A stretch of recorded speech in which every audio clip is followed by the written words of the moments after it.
Olá, bom dia. Um celular foi roubado ou furtado a cada meio minuto no país. Os assaltos mais violentos acontecem durante a semana, nos horários de ida ao trabalho e volta para casa. E apenas um a cada 12 aparelhos foi recuperado. O roubo de carga aumentou no Rio e um novo comportamento dos motoristas de caminhão chama atenção. Tá toda aberta, tá vendo? Pode dizer que tá vazio, né? Para não ser roubado, para não levar um tiro, né? Guardas civis passam a viajar nos ônibus de São Paulo a partir de hoje para conter a onda de ataques. O Brasil vê a negociação do tarifaço emperrada pelos Estados Unidos, que está de olho em minerais estratégicos em solo brasileiro. Um dos mais cobiçados é o neodímio, que é usado para fazer ímãs superpotentes. No julgamento da tentativa de golpe no Supremo, um general da reserva e ex-assessor de Bolsonaro admitiu ser o autor do plano para matar Lula e outras autoridades. O velório de Preta Gil, aberto ao público, começa daqui a pouco no Rio. E na Copa Sul-Americana, o Atlético Mineiro sofreu, mas conseguiu se classificar nos pênaltis para as oitavas. Hoje é sexta-feira, 25 de julho, e o Bom Dia Brasil está começando.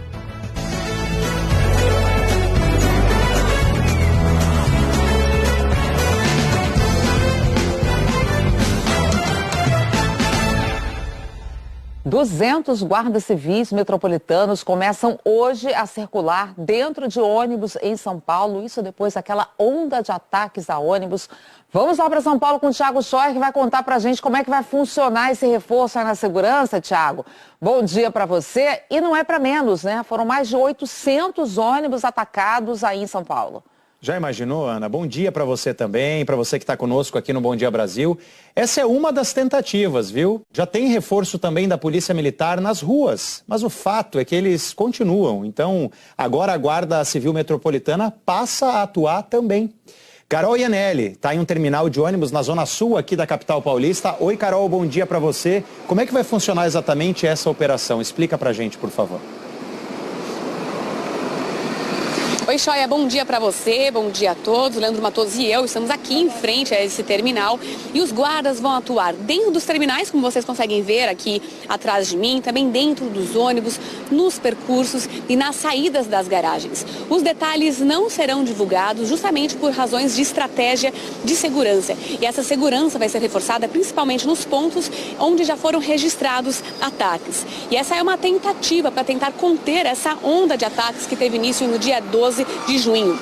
De lá para cá, foram mais de 800 depredações em coletivos, na região metropolitana de São Paulo e na cidade de São Paulo. Só na capital paulista foram 545 ataques. Ontem, inclusive, foram registrados mais 4 ataques. Até o momento, 17 pessoas foram presas suspeitas de participação nesses ataques. Entre essas pessoas, 2 irmãos. Um deles confessou a participação em ao menos 17 ataques. E segundo a prefeitura, além desses 200 guardas civis metropolitanos aqui na capital paulista, houve também uma conversa com a Polícia Militar para que as rondas fossem intensificadas, principalmente nesses pontos. Scheuer.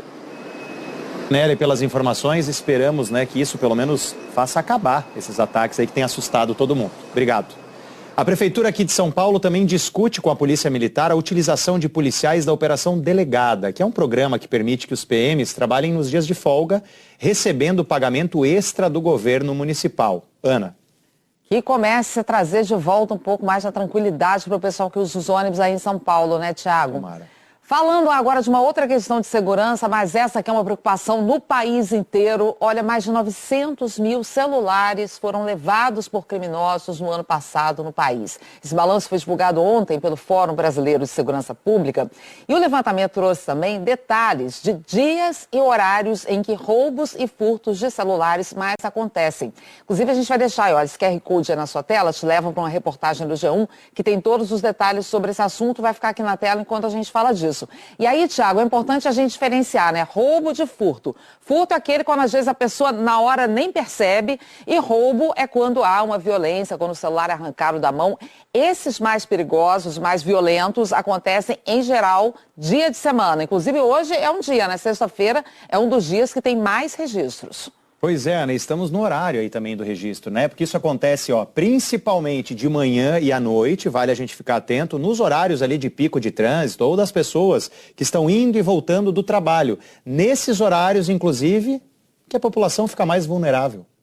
Quem passa por essa violência não esquece. Veio 2 caras numa moto, né, o típico, e foi lá e me roubou. O problema não é nem o celular, mas é o trauma que fica, sabe? O Anuário da Segurança Pública traz o retrato desse crime. Na maioria das vezes, os roubos, quando há uso de coação ou violência, acontecem entre as 6 e as 8 horas da manhã e também entre as 7 e as 8 horas da noite, e principalmente quintas e sextas.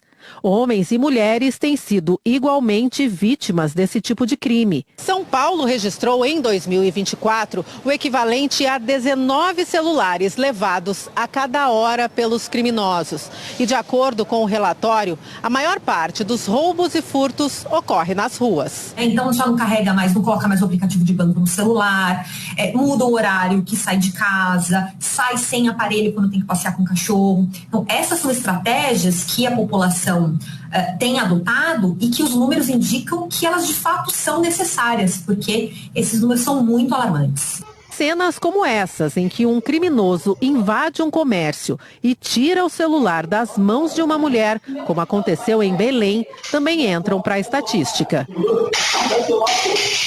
Eles continuam sendo roubados e furtados porque tem receptação. Então, tem gente que continua comprando aparelhos de procedência duvidosa, muitos desses aparelhos são desmontados e as peças são revendidas.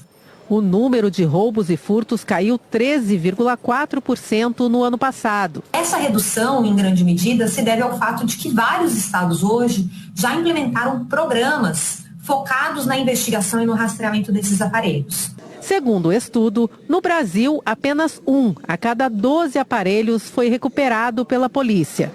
Estados têm programas que rastreiam e devolvem celulares furtados ou roubados para os verdadeiros donos.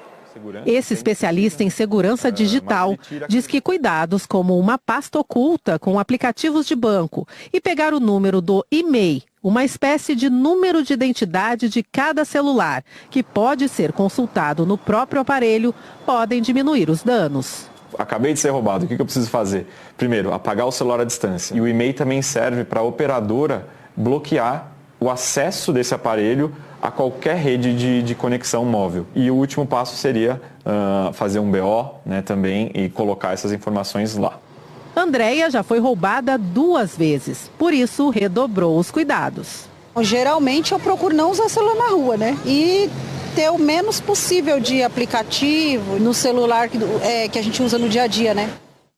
Aqui em São Paulo, a Secretaria Estadual da Segurança Pública afirma que trabalha em várias frentes para coibir esse tipo de crime. O Fórum Brasileiro de Segurança Pública também detalhou as situações de furto. 13 em cada 10 furtos de celulares acontecem, atenção, no fim de semana, principalmente às 10 da manhã e também entre 6 e 8 da noite. Nem nos dias de lazer, Ana, aos sábados e domingos a gente está em paz. E veja você, né, Thiago, é o furto, é exatamente aquele momento, sábado, domingo, que a gente está mais relaxado, mais distraído, e aí vem o bandido e se aproveita. Obrigada, viu, Thiago? Valeu. E diante do aumento do roubo de cargas, caminhoneiros começaram a adotar uma nova estratégia no Rio de Janeiro. Na Avenida Brasil, uma das mais importantes e movimentadas vias expressas do Rio, essa é uma cena cada vez mais comum. Caminhões trafegam com os baús totalmente abertos. Olha só ele. Tá toda aberta. Toda aberta, tá vendo? Os 2 lados, só que aqui só tem uma porta aberta. Esse outro flagrante foi feito na rodovia Washington Luiz, na Baixada Fluminense. Caminhoneiro há mais de 20 anos, Ederaldo explica que essa é a nova forma encontrada pelos trabalhadores para evitar roubos e sequestros. Você anda com baú, não sabe o que tem, né? Aí já anda aberto, que é para dizer que tá vazio, né? Para não ser roubado, para não levar um tiro, um negócio, né? Parecido. A prática de rodar com os baús dos caminhões abertos virou um apelo por socorro. Um reflexo do medo e da insegurança nas estradas, onde os assaltos a caminhoneiros vêm aumentando. Segundo o Instituto de Segurança Pública, de janeiro a maio deste ano, o estado do Rio registrou mais de 1.300 roubos de carga, uma alta de 29% em relação ao mesmo período do ano passado. Seu Luiz Miguel diz que já foi vítima várias vezes. Ele conta que os criminosos agem com muita violência, sabem o que, quando e onde atacar. Já fui assaltado a conta da mentira 7 vezes. 7 vezes. Muito difícil. 2 vezes no cativeiro. A primeira fiquei 8 horas. Depois, a segundo episódio, fiquei 6 horas. Insegurança que está presente em várias rodovias do país. Só nos 6 primeiros meses deste ano, o Brasil registrou mais de 3.700 roubos de carga, o que representa uma média de 21 ocorrências por dia. Os estados de São Paulo e Rio de Janeiro lideram o ranking nacional. O que nós queremos é segurança, trabalho, liberdade para poder nós trabalhar. Nós saímos de casa, sabe que está saindo, não sabe se volta. É isso, quando a gente fala de roubo de cargas, a gente está falando da segurança de profissionais que fazem um serviço essencial para o país e que ficam aí convivendo com todo esse medo, com muitos traumas. A gente foi atrás dos responsáveis pela segurança no Rio de Janeiro. A Polícia Militar disse que faz várias ações com foco nos roubos de veículos e de cargas e que instalou blocos para dificultar o acesso de assaltantes ao Complexo da Maré, porque o Complexo da Maré é um dos destinos das cargas roubadas no Rio de Janeiro. A Polícia Civil informou que atua de forma integrada com a PM, que desde setembro do ano passado prendeu mais de 500 criminosos e recuperou cargas e veículos avaliados em 39 milhões de reais. Vamos agora saber de previsão do tempo? Thaís Luquezzi já está por aqui. Thaís, bom dia para você. O último fim de semana de julho chegando, hein? Como é que vai ser? Olha, Ana Paula, para um inverno será um fim de semana de calor, viu? Um bom dia para você também em quase todo o país, inclusive no Sudeste, onde os termômetros disparam amanhã. Só a região sul vai continuar fria, mas dentro dos padrões da estação. Hoje, a direção dos ventos mudou e as instabilidades desta baixa pressão conseguem avançar até parte do Sudeste. No Rio de Janeiro, chove forte, até 20 milímetros hoje. E a chuva volta a São Paulo depois de 20 dias. Deve ser isolada, mas onde vier pode ser forte. Vale também para Florianópolis e Curitiba, com máximas de 19 a 24 graus. Tem chance de chover só nas bordas do país, avançando até a região norte. Em Vitória, são só 5 milímetros. Em Salvador, 15. Já em Boa Vista, chega aos 30, mas a maior parte já veio no início da manhã. E a maior preocupação do Brasil hoje ainda é o alerta de baixa umidade. Aqui no centro de Mato Grosso, chega perto de níveis de emergência. Só 15%. O ideal é 60%. E com uma grande amplitude térmica, veja, Palmas varia dos 19 até os 37 graus. No fim de semana já para de chover aqui no Sudeste. Faz muito calor, vai dar praia, viu? No Rio de Janeiro e em Niterói, máximas de 30, 32 graus. No Piauí, em Cajueiro da Praia, chega aos 34. Já no sul do país, a chuva vai aumentar, com a passagem dessa frente fria e dessa baixa pressão. Em Porto Alegre, 40 milímetros no domingo e mais 20 na segunda e a máxima cai para 16. Já Cuiabá, que está enfrentando a semana mais quente do ano até agora, pode chegar a quase 40. E sem nada de chuva no centro do país nos próximos 15 dias. Ela pode voltar a Rondônia, veja, mas só a partir do outro sábado. Vai ser um alívio, veja, para Porto Velho. Olha essa imagem, que linda. Por lá, não chove há mais de um mês e os termômetros continuam nos 37 graus. Bom fim de semana, Ana Paula. Dia começando lindo por lá. Bom fim de semana, Thaís. Até segunda. E daqui a pouco, os Estados Unidos demonstram interesse em minerais estratégicos no Brasil, há uma semana do início do tarifaço de Donald Trump. A gente vai explicar o que são essas terras raras e por que os Estados Unidos estão de olho nesses minerais pelo mundo. E pelo menos 45 pessoas morreram de fome em Gaza esta semana. A falta de comida ameaça, inclusive, quem está lá para prestar serviços humanitários. A gente volta já, agora são 8 horas e 44 minutos. Há uma semana do tarifaço americano entrar em vigor, os Estados Unidos manifestaram interesse em explorar minerais estratégicos aqui do Brasil. O presidente Lula já reagiu. Vamos então lá para Brasília. Fred Ferreira, bom dia para você. Temos aí então uma nova polêmica. Agora, no meio disso tudo, o governo brasileiro ofereceu uma contraproposta para os Estados Unidos. Qual é a ideia do governo? Oi, Ana Paula, bom dia para você, bom dia a todos. Cada dia um novo capítulo, né? E o vice-presidente e ministro do Desenvolvimento, Indústria e Comércio, Geraldo Alckmin, reforçou que o Brasil quer negociar e levantou a possibilidade de uma integração produtiva com investimentos recíprocos.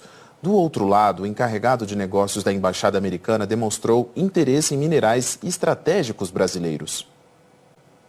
O interesse pelas terras raras foi discutido na quarta-feira na reunião do encarregado de negócios da Embaixada dos Estados Unidos no Brasil, Gabriel Escobar, com representantes do Instituto Brasileiro de Mineração. Segundo o Instituto, para a aquisição de minerais considerados estratégicos, lítio, nióbio e as chamadas terras raras. O Brasil possui a segunda maior reserva de terras raras do mundo, 21 milhões de toneladas, quase um quarto do total das reservas mundiais. Hoje o país tem uma mina em operação em Goiás e projetos em pelo menos 5 estados, Bahia, Minas Gerais, Goiás, Tocantins e Amazonas. Já a extração de lítio e nióbio se concentra em Minas Gerais. O diretor-presidente do IBRAM, Raul Jungmann, afirmou aos americanos que qualquer negociação para a aquisição de minérios tem que envolver o governo federal. Eles reafirmaram esse interesse, mostrando realmente que eles estão preocupados e que eles têm interesse. E nós sabemos que eles realmente precisam de terras raras, tá certo? Eu respondi a eles que, como a Constituição brasileira determina que o subsolo, leia-se, os minerais são da União, que essa é uma pauta do governo. Evidentemente que pode vir a ser uma carta a mais na manga da negociação para os brasileiros. Mas isso, repito, depende do que o presidente e o nosso negociador-chave venham a propor. Em evento ontem no Vale do Jequitinhonha, área rica em reservas de lítio em Minas Gerais, o presidente Lula voltou a defender a soberania brasileira. Nós temos todo o nosso ouro para proteger, nós temos todos os minerais ricos que vocês querem para proteger, e aqui ninguém põe a mão. Esse país é do povo brasileiro. A única coisa que eu peço ao governo americano é que respeite o povo brasileiro como eu respeito o povo americano. Enquanto o governo americano demonstra interesse em minérios brasileiros, as negociações do tarifaço imposto por Donald Trump seguem sem avanço. A preocupação é grande porque desde a ameaça de taxação dos produtos brasileiros pelo presidente dos Estados Unidos em 50%, o governo mandou uma carta ao secretário de Comércio e outra ao representante comercial dos Estados Unidos. As duas permanecem sem resposta. O governo brasileiro trabalha no plano para ajudar as empresas brasileiras que podem ser afetadas pelo tarifaço. O ministro da Fazenda, Fernando Haddad, disse que o plano está quase pronto e vai ser apresentado ao presidente Lula na segunda. O ministro do Desenvolvimento, Indústria e Comércio, Geraldo Alckmin, afirmou que no sábado falou por 50 minutos com o secretário de Comércio americano.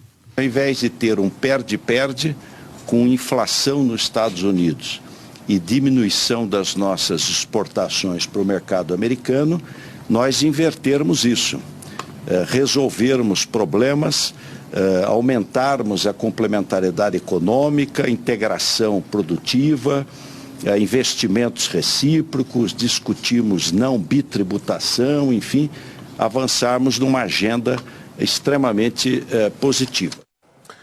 Um grupo de senadores embarca hoje para os Estados Unidos. A comitiva vai tentar um diálogo com congressistas americanos em busca de alternativa ao tarifaço de Donald Trump.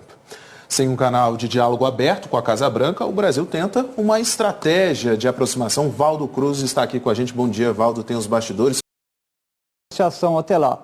Então, essa é a aposta. Tentar adiar para reabrir as negociações. Ana. Vamos ver, em princípio, marcado para entrar em vigor daqui exatamente uma semana, sexta-feira da semana que vem. Obrigada, viu, Valdo? Olha, o Valdo citou aí o caso da Ucrânia, pois exatamente antes de manifestar interesse agora pelos minerais raros aqui no Brasil, Donald Trump já tinha usado essa mesma estratégia em negociações com outros países. Antes mesmo de tomar posse, Donald Trump deu início a uma estratégia de pressão sobre países ricos em terras raras. Chegou a falar repetidas vezes em anexar a Groenlândia, um território que pertence à Dinamarca e é rico nesses minerais. Exigiu que a Ucrânia cedesse terras raras para os Estados Unidos como um pagamento pela ajuda americana na guerra contra a Rússia. e depois costurou um acordo com o maior rival geopolítico, a China. Segundo o governo americano, Pequim se comprometeu a entregar terras raras em troca da redução de tarifas. A proposta ainda precisa ser finalizada. Mas afinal, o que são essas tais terras raras que mexem com a geopolítica do mundo inteiro? Elas são um grupo de 17 elementos da tabela periódica entre os mais de 100. E são fundamentais em diversas áreas da tecnologia. Um dos mais cobiçados é o neodímio, que é usado para fazer ímãs superpotentes, essenciais na fabricação de carros elétricos, geradores eólicos e até de armamentos. Aviões militares, em drones, em mísseis, então em submarinos. Então, tudo isso torna esses materiais estratégicos. Os Estados Unidos eram o maior produtor de terras raras até 1990. A partir de 90, a China entra e cada vez mais forte, até que hoje ela produz 90% dos superímãs que o planeta usa. E o domínio chinês vai além da indústria. O país também abriga 40% das reservas conhecidas de terras raras. O Brasil aparece logo atrás, com 25%, mas ainda extrai pouco e responde por só 1% da produção global. Ou seja, um trunfo valioso que os dois países têm nas mãos. E claro, Trump está de olho. A China tem grandes reservas e investiu nisso. Investiu no desenvolvimento da cadeia produtiva, em minerar as terras raras, separar os elementos, pegar o neodímio, fazer o superímã, e eles estão avançando na direção até de fazer os motores e os automóveis com esses superímãs, né? E o Brasil, como tem 20% das reservas mundiais, isso é uma oportunidade. E a seguir, um general admite ter elaborado um plano para matar Lula e outras autoridades, mas afirma que não levou a ideia adiante. E o ministro do Supremo, Alexandre de Moraes, entende que o ex-presidente Jair Bolsonaro descumpriu as medidas restritivas de maneira isolada. A gente explica o que isso quer dizer já, depois do intervalo. 8h58 agora. Um general e ex-assessor de Bolsonaro admitiu no Supremo Tribunal Federal ter sido autor do plano para matar autoridades brasileiras. Vamos voltar lá para Brasília, que o Fred tem mais detalhes para a gente. Foi um depoimento em mais uma etapa do julgamento pela tentativa de golpe de Estado, né, Fred? Sim, Ana Paula. O general da reserva, Mário Fernandes, acusado de elaborar o plano Punhal Verde e Amarelo, alegou que o documento se tratava de algo pessoal e que não foi apresentado a ninguém. Vamos ver os detalhes na reportagem da Beatriz Pataro. Os réus foram ouvidos por videoconferência e de forma simultânea. Entre eles, os 6 integrantes do Núcleo 2, acusados de gerenciar ações da trama golpista e usar instituições. O general da reserva, Mário Fernandes, admitiu ser o autor do documento que previa o assassinato de autoridades, entre elas o presidente Lula, o vice Geraldo Alckmin e o ministro do Supremo Tribunal Federal, Alexandre de Moraes. O general disse que o conteúdo não passou de um pensamento digitalizado e que se tratava apenas de uma análise pessoal sobre o cenário pós-eleições. Ele explicou que imprimiu e depois rasgou o documento. Que nada mais retrata do que um pensamento meu que foi digitalizado. Um compilar de dados, um estudo de situação meu, de pensamento, certo? Uma análise de riscos que eu fiz e por um costume próprio eu resolvi inadvertidamente digitalizá-lo. Não foi apresentado a ninguém esse pensamento digitalizado e não foi compartilhado com ninguém. Hoje eu me arrependo de ter digitalizado isso. O ex-diretor-geral da Polícia Rodoviária Federal, Silvinei Vasques, negou ter ordenado a fiscalização de eleitores do Nordeste. Silvinei é acusado de direcionar recursos da PRF para garantir a permanência do ex-presidente Jair Bolsonaro no poder. O coronel da reserva, Marcelo Costa Câmara, ex-assessor de Jair Bolsonaro, negou ter feito o monitoramento de autoridades.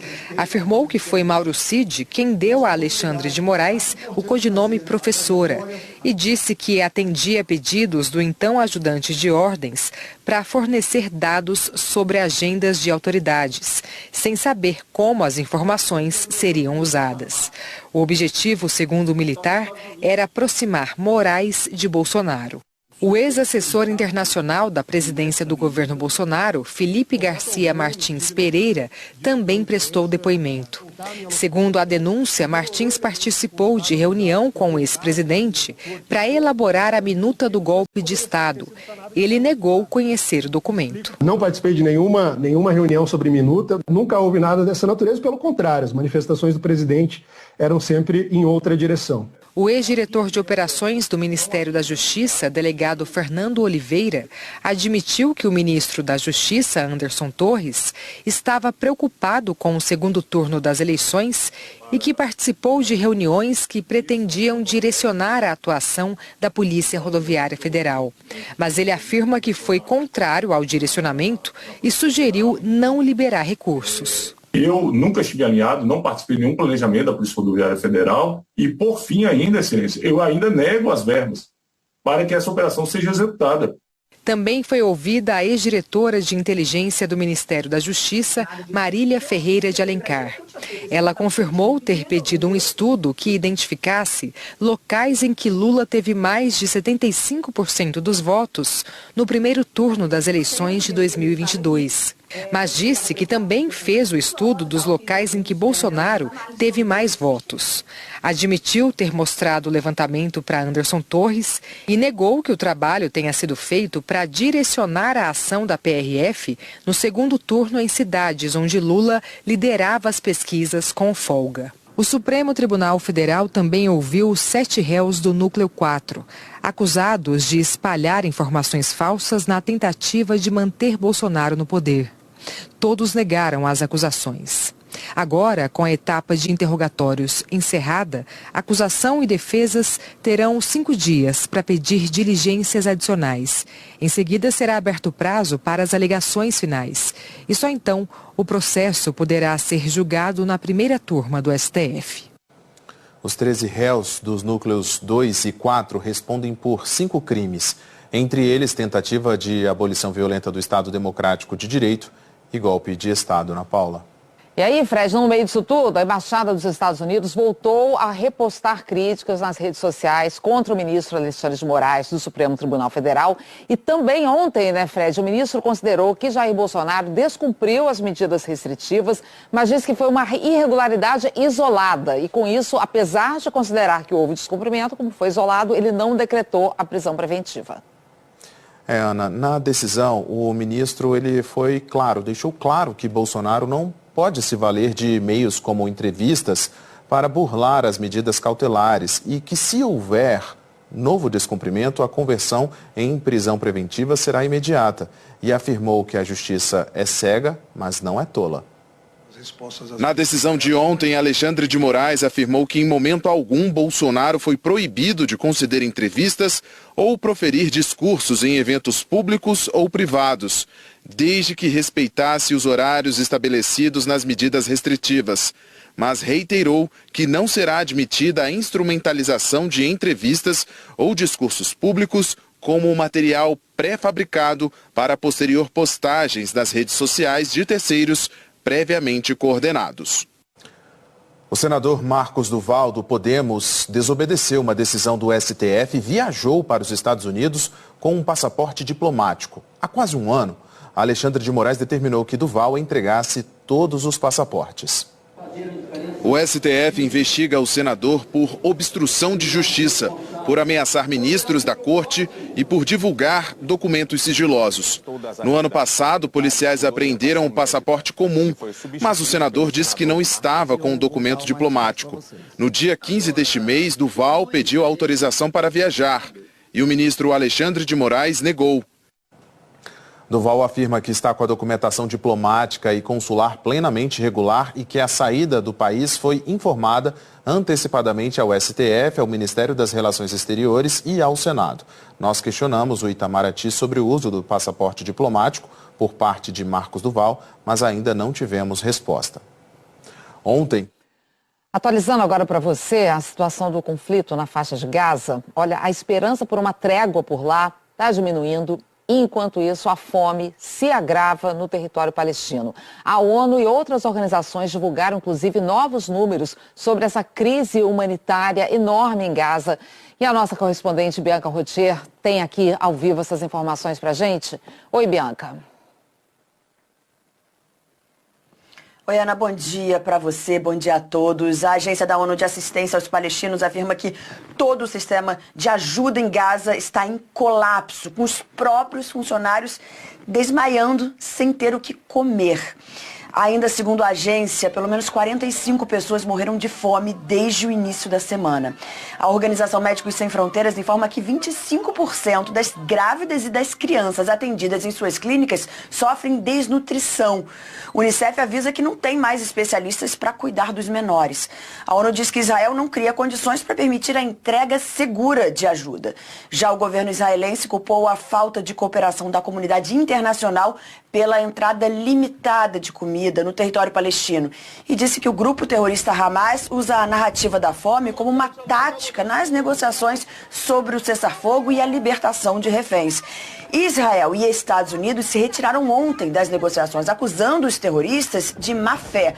Mas o Egito, um dos mediadores, disse hoje que as negociações vão ser retomadas na semana que vem. Enquanto isso, segue repercutindo a decisão do presidente francês Emmanuel Macron de reconhecer o Estado palestino, vivendo esse Estado palestino ao lado do Estado de Israel como uma solução para o conflito. Israel acusou a França de premiar terroristas. Já os Estados Unidos classificaram a decisão como irresponsável. Hoje, o chanceler francês disse que o reconhecimento da Palestina vai contra a posição do Hamas, que sempre rejeitou a solução de dois estados. Ana Paula. Triste, né, Bianca? Obrigada, viu, pelas suas informações todas aí dessa situação na faixa de Gaza. Até mais. E depois do intervalo, a gente traz a prévia da inflação, que foi divulgada agora há pouco. E olha, a inflação acelerou agora em junho, puxada principalmente pelo preço da energia elétrica. E a gente vai explicar por que os serviços estão pesando mais também no bolso dos brasileiros.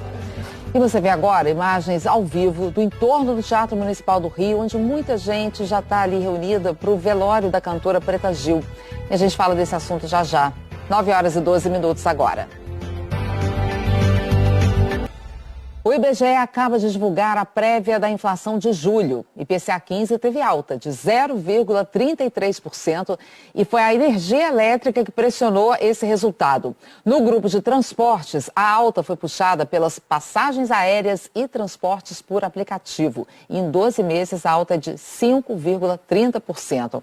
Agora, essa pressão inflacionária sobre os serviços não é só de agora não, viu? A Aline Aguiar vai mostrar pra gente que esse é um impacto que já vem lá do ano passado e a gente vem sentindo isso, né, Aline? Bom dia. Isso é que os preços dos serviços, Ana, são influenciados pelos outros setores da economia. Muito bom dia para você, bom dia a todos.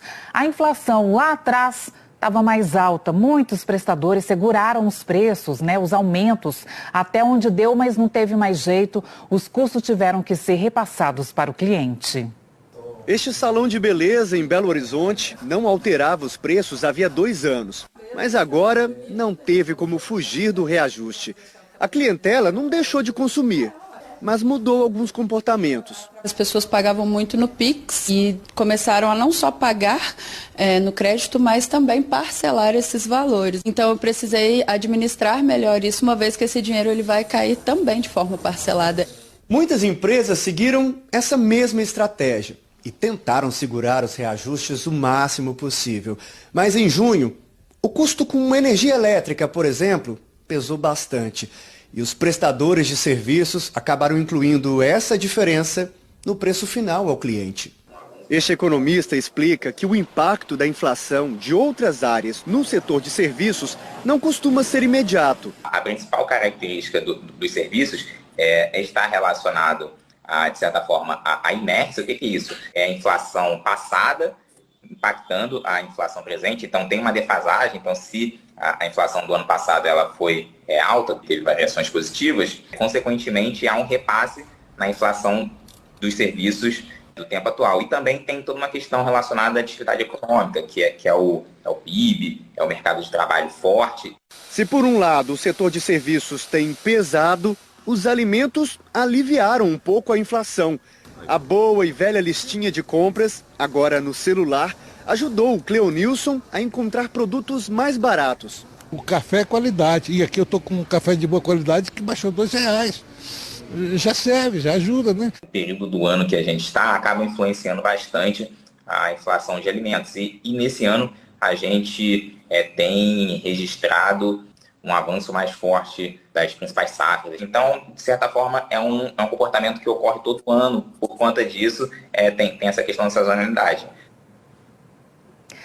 Para os economistas, a inflação dos serviços vai desacelerar no segundo semestre, mas lentamente, por causa da atividade econômica e do mercado de trabalho aquecidos. Ana Paula. Tomara que venha essa melhora, né, Aline? Obrigada, viu? Até mais. Olha agora notícias do esporte. São Paulo venceu o Juventude pelo Brasileirão, partida em Caxias do Sul, com um golzinho só que você está vendo aí. Jogada começou com o Ferreirinha, deu um drible ali entre as pernas do adversário. Olha, você está revendo aí no detalhe. E aí depois o Marcos Antônio passou para o Luciano fazer o gol da vitória, 1-0 para o São Paulo contra o Juventude. E uma curiosidade, viu? O meio-campo Nenê do Juventude se tornou ontem o primeiro jogador de linha acima dos 44 anos a entrar em campo na Série A. Ele fez aniversário no dia 19. Jogadores de linha são aqueles que não são os goleiros, né? E o recordista nisso é justamente um goleiro, o Fábio do Fluminense, que está perto de fazer 45 anos. Agora o Atlético Mineiro passou sufoco, mas se classificou para as oitavas de final da Copa Sul-Americana. Jogo em Belo Horizonte, o Galo perdeu no tempo normal para o Atlético Bucaramanga da Colômbia por 1-0, gol marcado pelo Mena, que você está vendo aí. O Atlético passou por uma semana complicada, né, com reclamações públicas, inclusive, dos jogadores, por causa do atraso de pagamentos. Bom, com esse resultado, a decisão foi para os pênaltis e aí o goleiro Everson foi decisivo, ele defendeu 2 cobranças e ainda bateu o pênalti, que garantiu a vaga do Atlético nas oitavas de final. E no Ceará, milhares de foliões curtiram a primeira noite do Fortal, um dos maiores carnavais fora de época do país. Quem chegou cedo já começou a fazer festa. Ai, hoje eu vou dançar tanto, vou me acabar, vou... Ai, vai ser tudo. A Suzane curtiu as primeiras edições da festa. Hoje ela mora na Suíça e veio para matar a saudade. Esse ano vem com a filha, marido, amiga. Até domingo, 52 atrações devem reunir 200.000 pessoas. Muitas vão assim, acompanhando os trios elétricos, que já na primeira noite reuniram grandes nomes da música baiana. O primeiro grupo a entrar na avenida foi o El Chan. Depois do Carnaval da Bahia, é o melhor carnaval do Brasil e do mundo. E o Tchan está aqui fazendo parte dessa festa, desde o Gera Samba. Depois, Xande Harmonia, que lembrou a cantora Preta Gil. Eu vou oferecer essa música a Preta Gil, porque eu sei que é uma das músicas que ela mais ama, até porque tem uma das melhores amigas dela que canta. Se é pra viver, vambora lá, cada segundo a apreciar. O veterano Bel Marques puxou o trio ao lado dos filhos, Rafa e Pipo Marques. Até a madrugada, os shows animaram diferentes gerações que vieram de várias partes do Brasil e do mundo. Minha primeira vez, eu sou da Argentina, eu gosto de dançar, eu gosto muito da harmonia. E a seguir, a gente mostra a movimentação para o velório da cantora Preta Gil, que vai começar a qualquer momento no Rio de Janeiro. Essas são imagens ao vivo, mostrando muita gente já por lá no entorno do Teatro Municipal. 9h22 agora. Estamos de volta com imagens ao vivo do Teatro Municipal do Rio de Janeiro, onde está para começar a qualquer momento o velório da cantora Preta Gil. Vai ser uma cerimônia de despedida aberta ao público, que depois vai sair pelas ruas do centro da cidade, deve durar até 1h da tarde. Muita gente já por lá. Bruno Gruber já está acompanhando essa movimentação toda aí de muitos fãs querendo se despedir da Preta Gil, né, Bruno? Bom dia para você. Oi, Ana Paula, bom dia para você, para todo mundo que está com a gente no Bom Dia Brasil. O velório estava previsto para ser aberto ao público às 9 horas da manhã, mas os portões aqui do Teatro Municipal ainda não foram abertos para as pessoas que estão aguardando para esse momento de despedida, porque foi preciso mais tempo para organizar as coroas de flores que não param de chegar. Homenagens de amigos, parentes e outros conhecidos, colegas de trabalho para Preta Gil. A previsão é que o velório fique aberto ao público até 13h. Logo depois, a família e os amigos terão um momento aqui dentro do Teatro Municipal também para despedida. E em seguida, o corpo da Preta Gil vai sair aqui do Teatro Municipal num cortejo até o cemitério na Penitência, que fica na zona norte da cidade. A Prefeitura do Rio montou um esquema especial de trânsito para esse trajeto, que tem pouco mais de 9 quilômetros. O cortejo vai passar pela rua 1º de Março, no circuito de blocos de Carnaval de Rua do Rio, que recebeu o nome oficial de Circuito Preta Gil. O circuito teve as placas de sinalização com um novo nome instaladas ontem à noite. O Bloco da Preta era um dos mais populares do Carnaval do Rio, foi criado em 2009 e reunia multidões no centro da cidade. No cemitério da Penitência, depois do cortejo, também deve haver outra cerimônia para a família e para amigos, e depois o corpo de Preta Gil será cremado. Preta morreu no último domingo por complicações de um câncer no intestino diagnosticado em 2023. Desde então ela fez tratamentos, cirurgias, até que o câncer voltou em outras partes do corpo. Mais recentemente, ela estava nos Estados Unidos, passando por um tratamento experimental. Foi lá que Preta morreu. Filha do cantor Gilberto Gil e de Sandra Gadelha, Preta deixa um filho, Francisco, e a neta, Sol de Maria. Ana Paula. Dia, né, Bruno, de muitas homenagens, uma demonstração enorme de carinho das inúmeras pessoas que estão aí no Teatro Municipal. Obrigada, viu? Vamos chegar ao fim do nosso Bom Dia Brasil dessa sexta-feira. Vamos lá para as nossas últimas notícias. Tiago.